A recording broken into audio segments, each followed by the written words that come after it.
commute into New York to work. It's really a suburb of Manhattan. And so when that occurred, I mean, every town was devastated.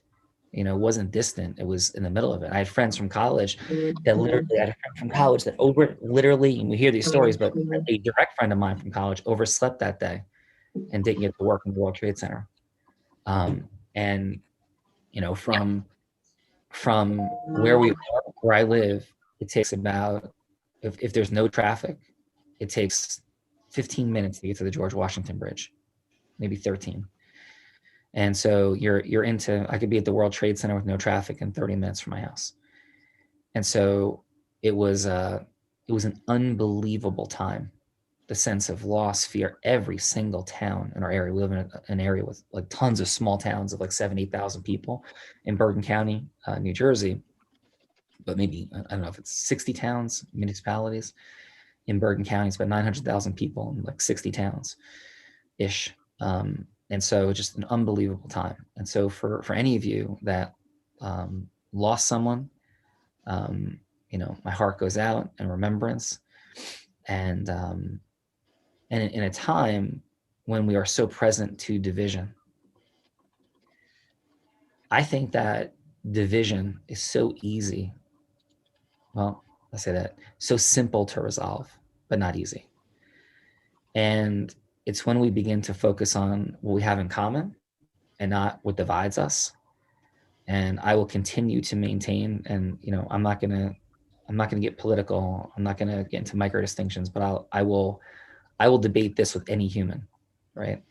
That the level of divisive rhetoric on both sides is horrific, and it's always been horrific. So let's not kid ourselves.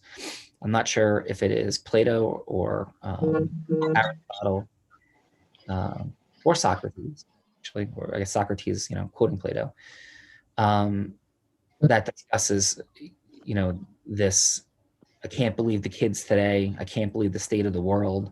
Things have never been worse. You know, these kids, this generation just has no idea what work is about, what heart is about, what integrity is about. And that was written thousands of years ago. So, and my kids already say those things, you know, like just, you know, the freshman class just isn't like we were. Things aren't like we were. Like, so everybody says like, it's worse now. It was better then, you know, that's just the human condition.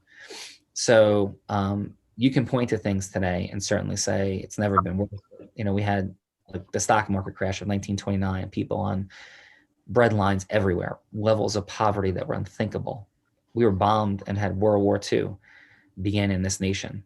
And we were like physically attacked. You know, we had a civil war where brothers literally were killing brothers, literally, households and families divided. We had the 1960s where people were in just absolute rebellion against systems that they said were broken. And some of those reactions, some of those roots were very true. And some of, though, what it looked like was crazy. And I will draw everybody's attention to the reality of Haight-Ashbury and the Summer of Love. My mom was pregnant with me in the Summer of Love, 1969. I was in my mom's belly as my mom and dad were heading to Woodstock in 1969. And so I would have been at Woodstock, but then the New York Thruway got so backed up and it was impossible to cross. So they turned around and went to California, which was another hotbed. You know, my dad had long hair, and I don't know if he would have defined himself as a hippie. He certainly was. You know, he was, you know, loving every bit of the counterculture movements and things that were occurring, which I think were wonderful and incredible. But in every rebellion, in every time of change, we always have to ask ourselves, you know, what does it get replaced with? You know, we went and fought Desert Storm, and we got, quote unquote, right, Osama bin Laden. I'm sorry, not Osama, Saddam Hussein. And what was it replaced with? You know, if anybody is a fan of the Rocky movies, in the movie, I'm sorry, the Rambo movies, I think it's Rambo 3. In Rambo 3, the Rambo character, Sylvester Stallone, is fighting in Afghanistan on behalf of the freedom fighters against the Soviets who had had invaded Afghanistan. And he's running around, on horseback with the Mogadishu. And these are people who are portrayed as heroes in the movie fighting for their freedom against the Soviets. And the very character that's the leader of that group looks like, and in effect, essentially is Osama bin Laden, not by name, but by character. The leader of the rebellion against the Soviets, people that were arming, fighting, Rambo's fighting alongside with and helping. And so often, the people that are the heroes and our allies, if you've ever watched a binge watching TV show, you've seen this evolve a million times, that there's all kinds of unforeseen consequences and shifting dynamics. So to take us back to Haight-Ashbury in the Summer of Love, so many young kids charged with the beautiful concepts of like peace, not war, love, right? Not having government lying to us about how the Vietnam War was going, and not breaking the law, to get elected president, and stealing some documents out of an office. Which, by the way, I'm very happy that that was discovered. But in comparison to many other things that presidents have done, he just happened to get caught pretty much in the world of presidential activities, jaywalking, right? And if we knew all the things that presidents do on both sides, the left and right, I think we would be quite horrified and shocked, which includes, people in their administrations making deals with what we would have called drug lords who are growing heroin and things across the country and helping them make deals to sell to other countries, and all sorts of interesting behaviors that we endorse and partner with and ecosystem merge with, right? And complicated and scary world out there at times, So in the Summer of Love, right? In the Summer of Love, people go out to Haight-Ashbury. And in the last few years, my cousin lived out there. I've been out there, right? And the concept was, we're going to start a new way of life. Many communes emerged. Communes emerged like Jim Jones and Charles Manson emerged out of a counterculture. Like, we're going to create our own new world, So in 1969, this beautiful, innocent, loving vision, consistent with John Lennon's song Imagine, in many ways, imagine a world where there's no war, where there's no religion, essentially where there's no tension, stress, just peace and hanging out and chilling. Imagine what that would be like. And so, and by the way, I do love John Lennon. Okay. And so in 1969, though, everybody goes out there, and in a very short period of time, a matter of days, everybody began to run out of food and run out of money. And the streets became dirty and then filthy. And people went from being happy to hungry to tired, doing immense amounts of drugs, partying, just having no responsibility. And it degenerated very quickly into complete and utter filth, immense amounts of petty theft, sleeping in streets, and unhappiness. And so my point on this Fun Friday, right, is intense passion towards progress with immense intentionality around and this is going to come from me, which is kind of weird, moderation, balance, right? Rooting in foundational concepts, like foundational concept. The human condition is not to do nothing. Like, the human condition is not to simply satisfy all of our urges, desires, and needs in moment to moment. That is not the optimal human condition. The optimal human condition is also not to oppress, not to put people down.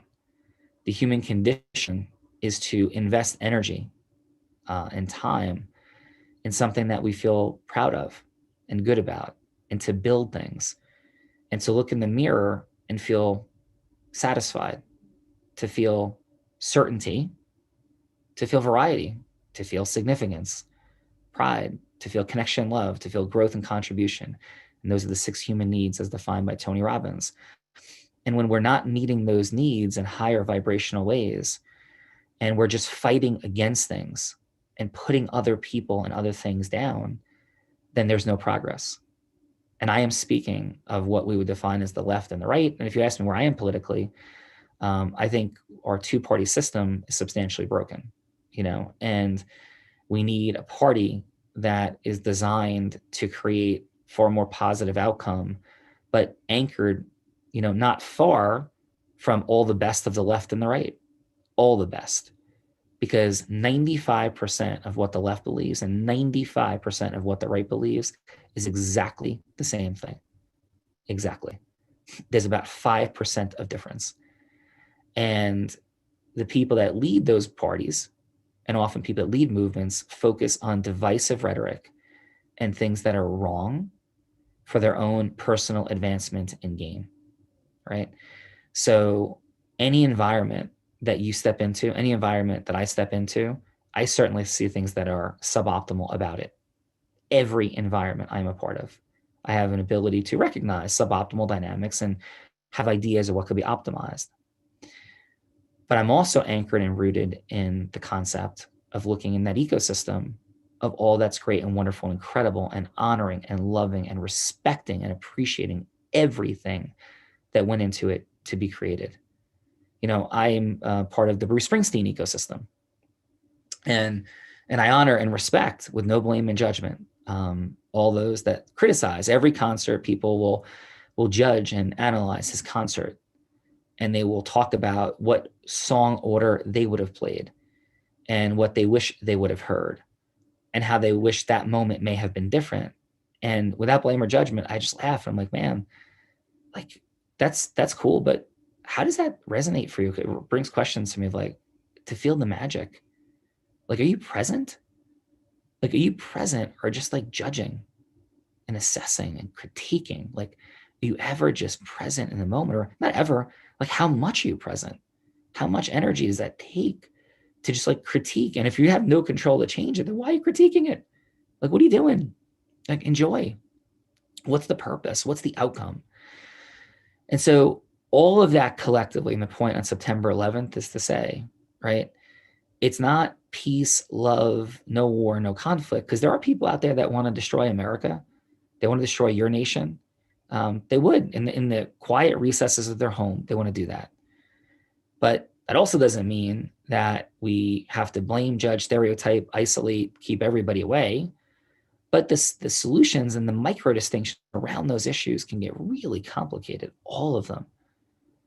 Like when, and I'm going to just go like to the most inconvenient truths, right? Did you turn on your lights today? Are you on your computer today? Well, then you're contributing to the destruction of Earth. You are contributing to the destruction of the planet. But at the same time, if you don't turn it on, there's still billions of people doing the exact same thing.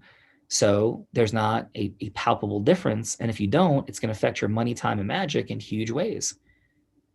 That's an inconvenient truth, right? There's an inconvenient truth, as we talked about last night in the mastery call, that 99% of us have laughed at something that we're probably not proud of. We've said something we're probably not proud of, right? So, and we need to continue to grow and progress and make things better. And certain problems are larger and more pronounced and more systemic than others, at this moment. And anything that we topple and change, right? Anything we topple and change, we have to make sure we have a damn good plan to replace it that's going to be better, with people who can execute on it, that have true, integrous, higher vibrational leadership. And that's what's present for me on September 11th. And I guess finally what's present for me is I feel blessed to live in the greatest country in the world, in the history of the planet. In the history of the planet Earth, there's never been a better time to live in a better place and nation in the history of the planet. And yes, depending on how we analyze, and I am aware of facts of standards of healthcare and who arranges them and who articulates them, I get it. I get that there are micro distinctions to shift.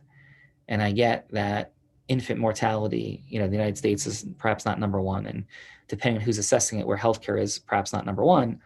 And I get that there's real complexities about how do we continue to have a nation that is driving forward, making progress, having people be responsible for their own lives, not creating enabling dynamics that harm people. My grandmother would have said that what public assistance once was when she was young, right, and they were poor, was food, literally handing people food, a bar of soap, some eggs, milk, cheese. That was public assistance. And I'm not saying I know the answers to these questions, right? But there is a place when public assistance is needed, right, and necessary for a humane society. And there's places where it's destructive and enabling for the lowest forms of harmful self-behavior. And I don't have the answers. But I do know there are issues. And I do know that, and this is not, again, about any specific person. It's certainly not about, let me name the people, Joe Biden or Donald Trump. It ain't about them. This is not about McConnell, Pelosi, Schumer, not about any of those people directly. But it's not about them, right? It's about leadership and what it looks like in a healthy way. And higher vibrational leadership does not lead in condescension. It does not lead in dismissiveness. It does not lead in judging and attacking people because they support somebody, whether that is Joe Biden or Donald Trump. And we become the solution when we realize that somebody can vote for a communist party for president of America and not be a horrible person. And somebody could vote for Donald Trump and be a great person. In fact, there are tons. And somebody could vote for Joe Biden and be a great person. And there are tons. And somebody could think we should abolish the police forces in America and be a great person. And people can think that the police are in trouble right now and they're in an unbelievably tough spot and be a great person. Because all those things are actually true. All of them, right? What do you do if somebody breaks into your house? What do you do if somebody breaks into your house at night? Whether you live in Beverly Hills or Newark, New Jersey, in a tenement, what do you do? What would you do if somebody had somebody you loved at knife point and you access to a gun? What would you do? And that's not to lead to any ultimate conclusion. That's not about the Second Amendment. It's not about gun control. It's about the realities that when we take the most fringe levels of behavior, or even the behaviors like a shark attack, and be like, I ain't going in the ocean, there's like sharks. There's like one fatal shark attack to 2 per year in each country. Australia has less than 5 fatal shark attacks per year. The capital of what we perceive to be like fatal shark attacks. So we can exaggerate and distort realities. And again, we can also say there are systemic wrongs, like women make less than men. We got to fix that. Yeah, like that's an issue. It needs to be addressed. And all the micro distinctions need to be looked at as to all of the reasons why that's occurring, including the ones that are wrong. And by the way, including ones that are beautiful and right? Like the fact that women take care of children more than men do. It's an unbelievable and beautiful thing. And there's probably at least 15 different causes to every different reality. And in case you just heard me say that the reason women make less than men is because they're moms and leave the workforce, I didn't say that. What I said was that there's 15 different reasons. And of course, that's one of them. The fact that somebody is blind, yes, they are less capable of doing certain specific functions. They can't play professional baseball, right? Like that's true. So there's things that are realities that lead to other realities. And some of them are inherently lower vibrational. And some of them are simply beautiful and positive vibrational.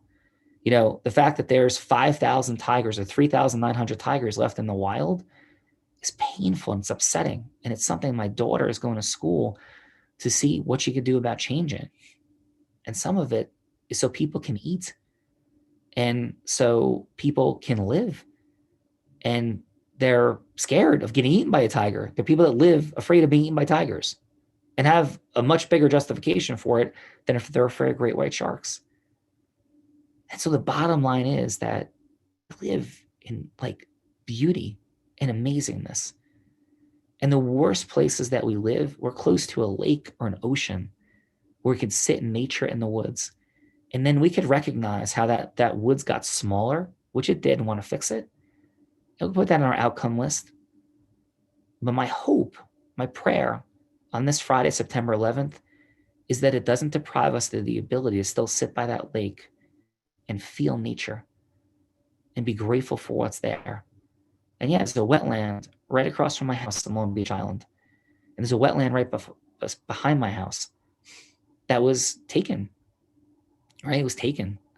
And I was upset. And there's people on the street that now have a beach house just like I do.